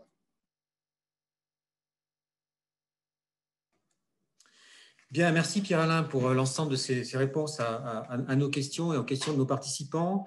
On va clore là cette séquence. Merci à tous deux pour vos interventions respectives. Les questions qui continuent sur le chat, donc on vous les enverra le cas échéant ou on y répondra nous de notre côté. Je vous propose de passer à la dernière séquence de cette matinée. Sur l'impact de la crise sanitaire sur l'évolution des modèles socio-économiques des associations. Dit autrement, est-ce que la crise invite les associations à repenser leur modèle socio-économique à travers ce que nous vivons actuellement dans les difficultés? Et ce que le plan de relance apporte comme éventuelles opportunités? Pour cela, donc, et sans plus tarder, je passe la parole à Eve Durchetti, donc responsable du secteur ESS chez KPMG, qui va nous partager son écran déjà pour présenter quelques éléments sur sa vision de ce sujet. Eve, c'est à toi. Merci Sébastien et merci de m'avoir invité à partager quelques réflexions effectivement sur la crise et surtout ses impacts sur les associations et leur modèle socio-économique. Alors, avant de commencer, j'aimerais juste prendre le temps de revenir avec vous sur ce qu'on désigne par modèle socio-économique. Parce que durant la demi-heure qu'on va passer ensemble, on ne va pas se concentrer exclusivement sur les ressources des associations. Alors, le modèle économique, socio-économique d'une association, il comprend 3 composantes. D'abord, la mission sociale, puisqu'effectivement, une association, c'est d'abord un collectif d'hommes et de femmes qui ont identifié un besoin social et qui entendent y apporter une réponse. On peut penser à la lutte contre la pauvreté en créant une épicerie solidaire, à la lutte contre le décrochage scolaire, plein de thématiques comme ça qui répondent à des grands enjeux de société. Pour mener à bien cette mission, il va falloir mobiliser des ressources, c'est ce qu'on appelle le modèle économique, c'est la deuxième composante. Et dans le secteur associatif, ce modèle économique, il est très varié, très divers. On va retrouver des associations qui font exclusivement appel aux dons, d'autres qui reposent exclusivement sur du financement public, notamment dans le secteur médico-social. Et puis, vous l'avez cité tout à l'heure, le tourisme social qui, lui, vend des prestations de services. Donc, avec des problématiques, bien évidemment, très différentes. Et puis, n'oublions pas que la ressource bénévole, c'est aussi une ressource qui est particulièrement importante dans certaines associations. Je pense aussi au secteur sportif. La troisième composante de ce modèle socio-économique, c'est la logique d'intervention. C'est la façon dont les associations vont s'organiser pour mener leurs activités, aussi bien sur le plan interne que sur le plan interne, parce que ça questionne aussi le rapport au territoire, le rapport à d'autres acteurs du territoire dans des logiques de partenariat ou d'alliance. Alors, on le voit, ces 3 composantes, ce sont des choses sur lesquelles les associations, elles ont la main au quotidien. On peut infléchir ou agir sur sa mission sociale, on peut décider de faire évoluer son modèle économique, on peut décider de modifier sa logique d'intervention. Pour autant, les associations, elles évoluent dans ce que j'appelle un environnement, un écosystème sur lequel, à contrario, elles n'ont pas la main. Et on le voit, je crois que la crise que l'on vit en ce moment en est une illustration particulièrement prégnante. Cet environnement, cet écosystème, c'est effectivement quelque chose qui contraint les associations. L'environnement réglementaire est aussi une contrainte sur laquelle elles ne peuvent pas agir. Alors, la question qui se pose aujourd'hui et sur laquelle je vais tenter d'apporter des éléments d'analyse et de réflexion, c'est est-ce que cette crise invite à repenser son modèle socio-économique pour les associations? Alors, ça n'apportera pas de réponse binaire de ma part parce que, vous l'avez évoqué tout à l'heure, le secteur associatif est un secteur très varié, très riche de sa biodiversité et que selon les associations, elles ne sont pas impactées par la crise sanitaire de la même façon. Si on s'appuie sur les études de la France associative en mouvement ou du mouvement associatif, ce qu'on peut voir, c'est que certaines associations ont été contraintes effectivement d'annuler des événements qu'elles avaient pu prévoir. On peut penser bien évidemment au secteur de la culture, on peut penser au sport. Certaines ont totalement cessé leurs activités. Ça a été le cas effectivement de certaines associations aussi d'éducation populaire, de tourisme social. Et à contrario, certains secteurs d'activité, je pense au secteur social et médico-social, ont maintenu bien évidemment leurs activités, voire dans le secteur de la solidarité, ont développé face à une demande très urgente d'aide alimentaire, ont même développé et augmenté leur activité. Et puis, il a fallu revoir sa façon de faire. Donc, certaines ont été amenées ponctuellement, bien évidemment, à intégrer les contraintes sanitaires. Ce qu'on peut dire, c'est qu'il y a eu des conséquences économiques. Tous les témoignages de ce début de séquence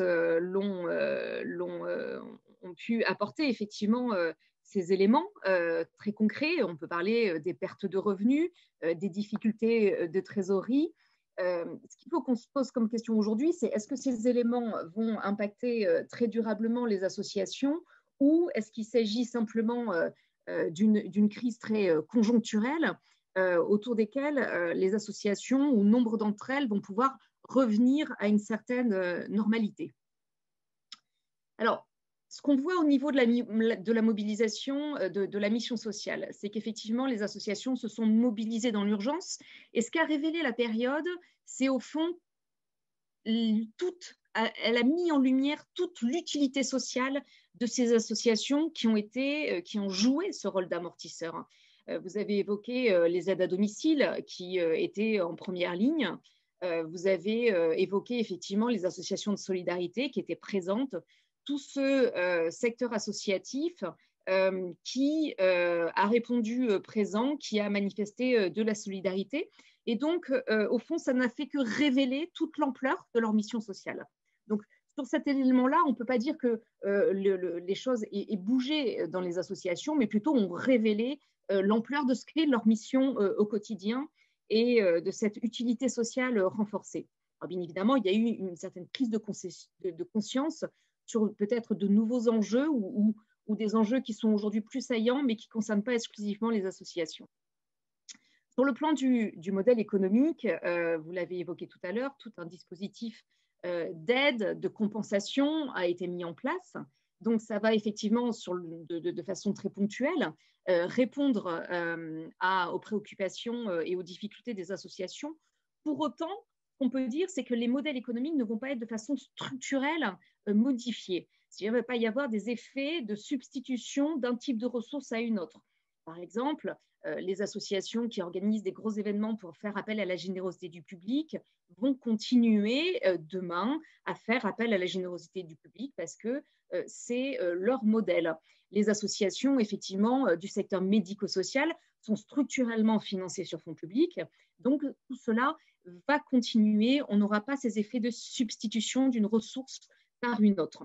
Par contre, il y a des interrogations certainement pour l'avenir sur les capacités contributives des pouvoirs publics sur le financement des associations. Il y a tout un volet d'aide qui est mobilisé, mais vous l'évoquiez tout à l'heure, dans quelle mesure ces aides vont perdurer dans le temps et les capacités ne sont pas non plus indéfiniment extensibles.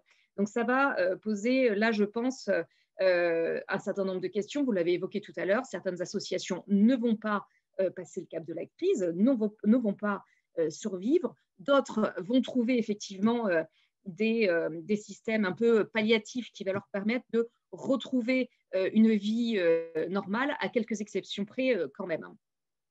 Et puis, le dernier pan en fait, qui compose le modèle socio-économique, c'est la logique d'intervention. Ce qu'il est apparu, et nous, ce qu'on a pu constater parmi les associations qu'on accompagne sur les territoires, c'est que là où on pouvait encore avoir des fonctionnements en silo, là où les associations ne se parlaient pas forcément entre elles, ne se connaissaient pas forcément, il y a eu des vrais élans de solidarité, des vrais élans de coopération entre associations. Il y a eu des coups de pouce, il y a eu des mises à disposition de personnel. Donc, il y a eu véritablement un effort de dialogue qu'on espère voir perdurer, bien évidemment. Et puis, il y a des choses un peu plus subtiles qui se sont passées sur certains secteurs. Je pense notamment au secteur du handicap, où j'avais le témoignage d'un dirigeant d'établissement qui me disait que sur ce champ-là, ça avait accéléré des projets qui tendaient à de l'inclusion en milieu ordinaire. Parce que le confinement a été dur pour les familles, a été dur pour les personnes handicapées, et que ça avait effectivement fait modifier des logiques d'intervention où on est passé d'interventions en établissement à des interventions en famille pendant le confinement parce qu'on n'avait pas le choix. Et du coup, ça a accéléré certaines modifications de ces logiques d'intervention pour tendre vers une inclusion en milieu ordinaire. Alors, ce qu'on peut globalement dire, c'est qu'effectivement, il y a une invitation à repenser parfois certaines un peu de ces composantes, mais ça ne va pas remettre complètement à plat les modèles socio-économiques des associations. Pour nombre d'entre elles, elles vont effectivement redémarrer sur ce qui était leur ancien modèle. Je ne dis pas que ça se fera sans difficulté, puisqu'il va falloir, vous l'avez évoqué tout à l'heure, renouer avec ces usagers. Donc, il va falloir ramener dans le champ culturel les usagers, il va falloir ramener dans le champ sportif ces usagers, ça ne va pas être simple. Il va falloir renouer aussi avec ces bénévoles, parce que c'est compliqué quand on perd cette proximité physique, de pouvoir remobiliser derrière ces bénévoles aussi. Et donc, tout ça ne va pas se faire sans difficulté. Et puis, il y a aussi un élément qu'il ne va pas falloir oublier, c'est qu'il va falloir aussi remobiliser des salariés qui vont être certainement dans des situations de risques psychosociaux assez importantes. Et c'est une des composantes aussi quand même du secteur associatif dont on parle peu et sur lequel il va falloir avoir une attention tout aussi importante que sur les bénévoles et sur les bénéficiaires. Alors, on évoquait tout à l'heure un questionnement autour de perspectives peut-être plus positives qui pourraient nous faire envisager un avenir un peu moins sombre. Nous, ce qu'on identifie aujourd'hui, c'est un peu 3 tendances de fond sur lesquelles les associations, on l'espère, vont pouvoir capitaliser. Tout à la fois la transformation numérique, la transformation digitale, qui s'est installée durant effectivement la première période de confinement et qui continue à se mettre en route. La société du care, sur laquelle je reviendrai, et bien évidemment la transition écologique. Alors, la crise sanitaire, elle a eu cela de vertueux qu'elle a accéléré la transformation numérique des associations, mais pas que. Ce n'est pas un phénomène qui est exclusif des associations, c'est que les acteurs publics, les collectivités territoriales et les entreprises ont été logés à la même enseigne. Mais peut-être que la fracture était un peu plus grande du côté des associations. Et donc, il a fallu se doter d'outils, il a fallu se former. C'est des choses sur lesquelles les associations vont pouvoir capitaliser, sur lesquelles elles sont montées en compétences et sur lesquelles elles vont pouvoir aussi tirer des opportunités. Le numérique, c'est bien évidemment posséder un site internet, mais c'est aussi la possibilité demain de collecter des dons, parce que les usages sont facilités avec le numérique, le digital. C'est aussi la possibilité de valoriser et de distribuer ces produits. Je donne un exemple, par exemple, mais quand Emmaüs a décidé de créer sa plateforme, ça lui permet aujourd'hui d'avoir un autre canal de valorisation et de distribution de ses produits. C'est aussi la possibilité de créer des communautés ou de maintenir du lien quand cette possibilité de présence physique n'est pas possible. Et puis, c'est aussi la possibilité d'entrevoir différemment ces activités. Je pense à la téléassistance. J'ai en mémoire cette association qui s'appelle le Réseau Mémoire Aloïs, qui intervient pour identifier les troubles neurocognitifs chez les personnes âgées. Et c'est une association qui vient combler les manques dans les déserts ruraux et dans les déserts médicaux aussi urbains, parce que ça existe. Et donc, elle fait de la téléconsultation avec des psychologues à distance qui sont en capacité de faire des diagnostics. Donc, l'outil numérique, au fond, présente de nombreuses vertus, même si ce n'est pas forcément la solution à tous les problèmes. Mais cette crise a eu de bénéfices qu'elle a accéléré effectivement la transformation digitale des associations. On le voit à travers une enquête d'opinion qui a été réalisée en 2019. Les associations déclarent que effectivement le numérique, ça leur permet de gérer plus efficacement leur activité. Ça leur permet aussi de maintenir cette animation de réseau, de le cultiver, de le développer et de mieux valoriser les actions de leur association auprès de leurs parties prenantes. La troisième tendance de fond, peut-être, qui s'est révélée, c'est ce que j'ai désigné sous le terme de société du care, d'éthique du care.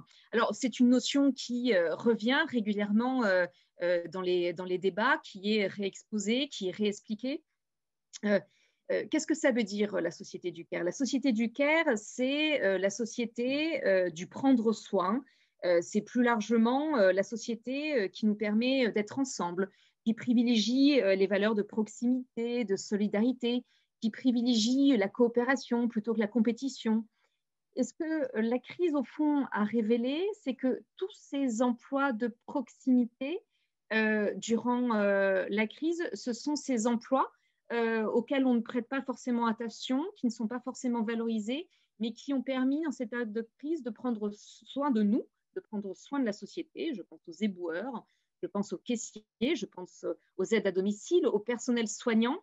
Et tout ça, tous ces éléments-là ont mis en lumière cette nécessité, effectivement, de réhabiliter le souci de l'autre et le soin. Alors, il y a certainement à repenser des formes de solidarité demain. Est-ce que ça va se jouer au niveau de la solidarité nationale?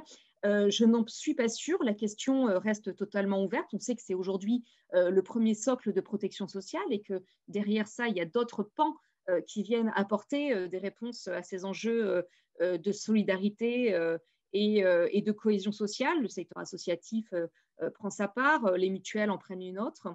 Donc, il y a certainement des solutions à imaginer sur lesquelles le secteur associatif a toute légitimité parce que c'est souvent lui qui est à l'origine de plein d'innovations sociales pour répondre à des besoins qui ne sont ni pris en charge par le marché, ni pris en charge par le secteur public.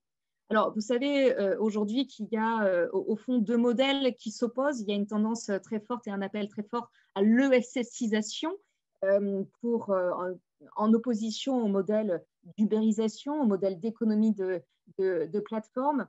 Donc voilà, il y a certainement des choses qui vont se jouer à ce niveau-là et qui pourront constituer, je pense, des opportunités pour les associations, mais au-delà des associations, pour l'économie sociale. Et puis enfin, la troisième tendance de fond, c'est la transition écologique. Je crois que ce qu'on peut tirer comme enseignement de cette crise, c'est qu'il y a des enjeux très forts qui se sont fait jour ou des prises de conscience qui sont apparues autour de cette question de la souveraineté alimentaire, autour de cette question de la société frugale. Parce que quand les activités se sont arrêtées, quand la consommation s'est arrêtée, c'est tout à la fois un environnement qui s'est amélioré, une qualité de l'air qui s'est améliorée.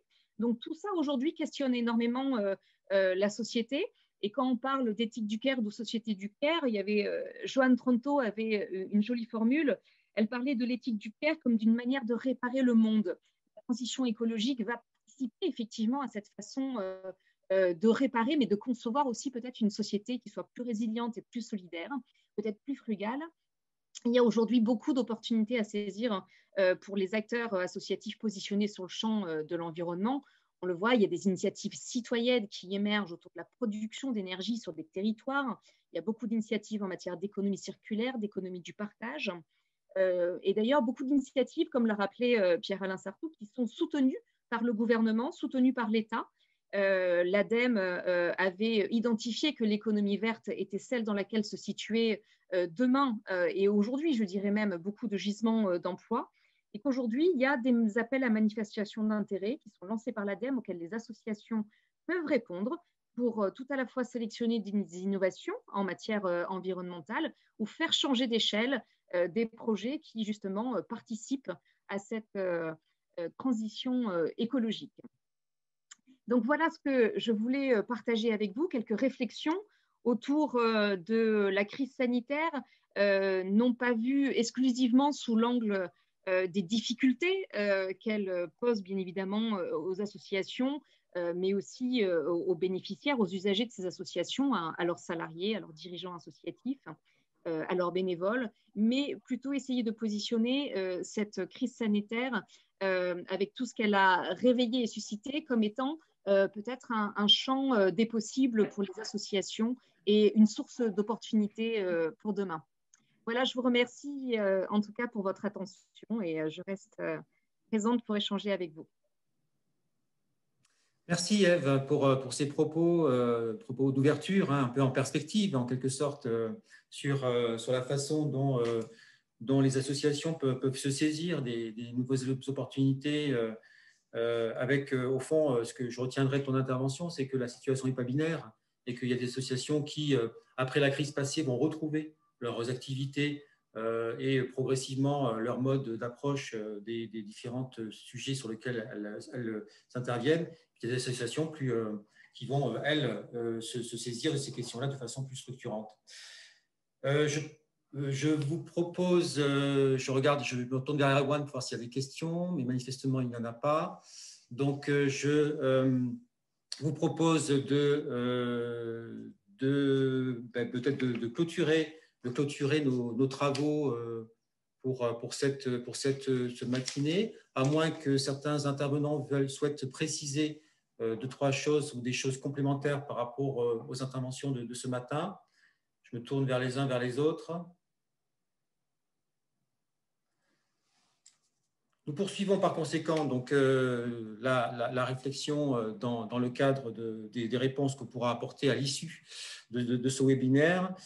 Je conclurai simplement en disant, mais c'est dans le prolongement de l'intervention de Ève Durchetti sur le fait que 15 appels à projets sont ouverts aujourd'hui pour le secteur de l'ESS, 5 qui sont déjà donc ouverts et une dizaine d'autres qui vont s'ouvrir au début de l'année prochaine dans le cadre du plan de relance. Donc, on suivra ça de près et l'UDES accompagnera bien entendu ces associations employeuses de façon à pouvoir leur donner des clés pour répondre au mieux et avoir toutes les informations pour répondre à ces appels à projets, qui permettront d'ailleurs de répondre à ce qu'on vient d'évoquer à l'instant sur les perspectives et les prospectives.